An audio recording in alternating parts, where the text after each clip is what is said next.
আজ আমরা ইতিহাসের অন্যতম সেরা এবং সম্ভবত সবচেয়ে আলোচিত ট্রেডার জেসি লিভারমোরের জীবন থেকে কিছু জরুরি শিক্ষা নেব। তার গল্পটা একদিকে যেমন বিলিয়ন ডলার সাফল্যের, তেমনি অন্যদিকে সবকিছু হারিয়ে নিঃস্ব হয়ে যাওয়ার। আমরা তার করা ভুলগুলো বিশ্লেষণ করব, যা থেকে আমরা অনেক কিছু শিখতে পারি। আজকের এই বিশেষ আলোচনায় আপনাদের সবাইকে স্বাগতম। আমাদের এই বিশ্লেষণগুলো যদি আপনাদের ভালো লেগে থাকে তাহলে অবশ্যই লাইক আর কমেন্ট করে জানাবেন। আর হ্যাঁ, সাবস্ক্রাইব করতে কিন্তু ভুলবেন না।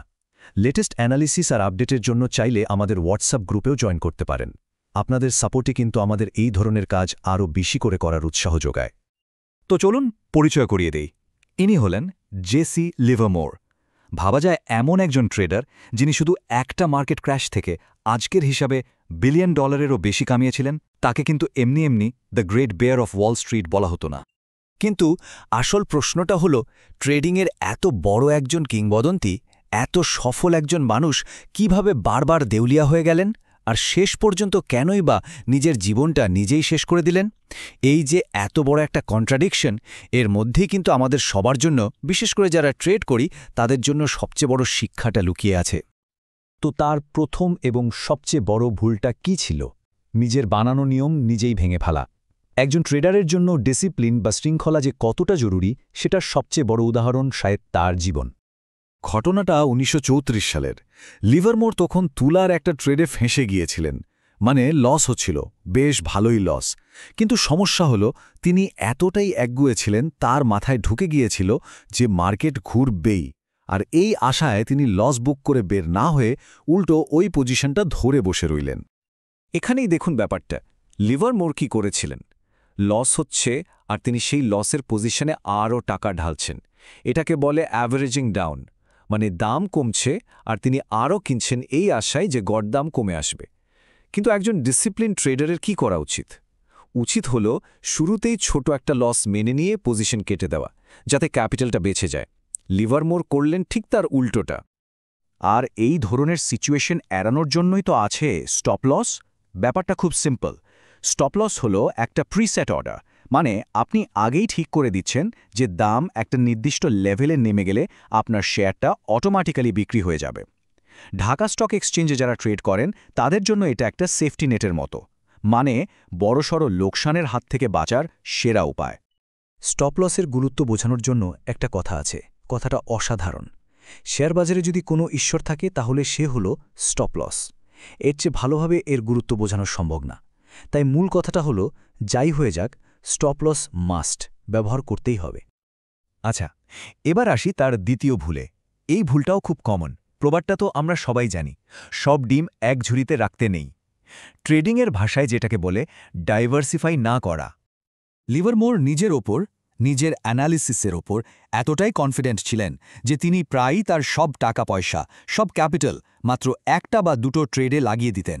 বুঝতেই পারছেন এতে রিস্কটা কী পরিমাণ বেড়ে যায়? এই ছবিটা দেখলেই ব্যাপারটা একদম পরিষ্কার হয়ে যাবে। একদিকে ভাবুন লিভারমোরের পোর্টফোলিও, ৯৫% টাকাই হয়তো শুধু কটন ট্রেডে লাগানো। আর অন্যদিকে দেখুন ঢাকা স্টক এক্সচেঞ্জের জন্য একটা স্মার্ট পোর্টফোলিও কেমন হতে পারে। এখানে ব্যাংকিং, ফার্মা, টেক্সটাইল, টেলিকমের মতো বিভিন্ন সেক্টরে ঝুঁকিটা ভাগ করে দেওয়া হয়েছে। এমনকি বন্ডও আছে। কোনোটায় লস হলেও অন্যটা সেটা সামলে নিতে পারে। এখন প্রশ্ন হল, ডিএসসিতে ডাইভার্সিফাই করবেন কিভাবে? কয়েকটা উপায় আছে। ১. বিভিন্ন সেক্টরে আপনার ইনভেস্টমেন্ট ছড়িয়ে দিন। কিছু ব্যাংকিংয়ে, কিছু টেক্সটাইলে, কিছু ফার্মাতে। ২. শুধু এক ধরনের ট্রেডিং না করে বিভিন্ন স্ট্র্যাটেজি ফলো করুন, যেমন ইন্ট্রাডে, সুইং, আবার কিছু লং টার্ম বা পজিশনাল ট্রেড। আর ৩ নম্বর, শুধু শেয়ার বা ইকুইটিতে না থেকে বন্ড বা ভালো মিউচুয়াল ফান্ডের মতো অন্য অ্যাসেটেও কিছু টাকা রাখতে পারেন। এবার আসছি ৩ নম্বর ভুলে। আর এটা হয়তো তার সবচেয়ে মারাত্মক ভুল ছিল, ইমোশন বা আবেগের বশে ট্রেড করা। দেখুন, ১৯২৯ সালে যখন তিনি বিশাল একটা লাভ করলেন, তখন তার মধ্যে চলে এলো প্রচণ্ড ওভার কনফিডেন্স। মানে আমি যা ধরব সেটাই শোনা হয়ে যাবে, এই রকম একটা ব্যাপার। এই যে লোভ আর অতিরিক্ত আত্মবিশ্বাস, এটাই তার চিন্তাভাবনাকে ঘোলাটে করে দেয়। আর এটাই ছিল তার পরের বড় লসের একটা প্রধান কারণ। আবার মুদ্রার কিন্তু উল্টো পিঠও আছে। ১৯৩৪ সালে যখন তিনি দেউলিয়া হয়ে গেলেন, তখন তিনি পড়লেন গভীর ডিপ্রেশনে। ভয়, হতাশা তাকে এমনভাবে গ্রাস করল যে তার ট্রেড করার ক্ষমতাই আর রইল না। তিনি আর কামব্যাক করতে পারলেন না। এই জায়গা থেকেই একটা খুব গভীর কথা আসে, কথাটা মনে রাখার মতো। ট্রেড না করাও এক ধরনের ট্রেড। মানে কি? মানে হলো, যখন আপনার মাথা ঠিক নেই, যখন ইমোশন কন্ট্রোলে নেই, তখন মার্কেট থেকে দূরে থাকাই হলো সবচেয়ে স্মার্ট ট্রেড। জোর করে কিছু করতে যাওয়ার দরকার নেই। তো এত আলোচনার পর লিভারমোরের জীবন থেকে আমরা যারা ঢাকা স্টক এক্সচেঞ্জে ট্রেড করি তাদের জন্য মূল শিক্ষণীয় বিষয়গুলো কি কি?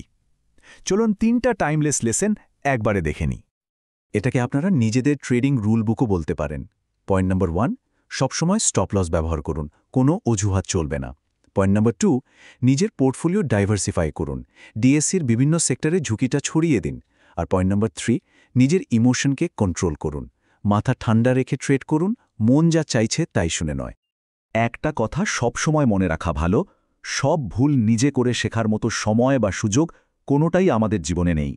বুদ্ধিমানের কাজ হল অন্যের ভুল থেকে শেখা।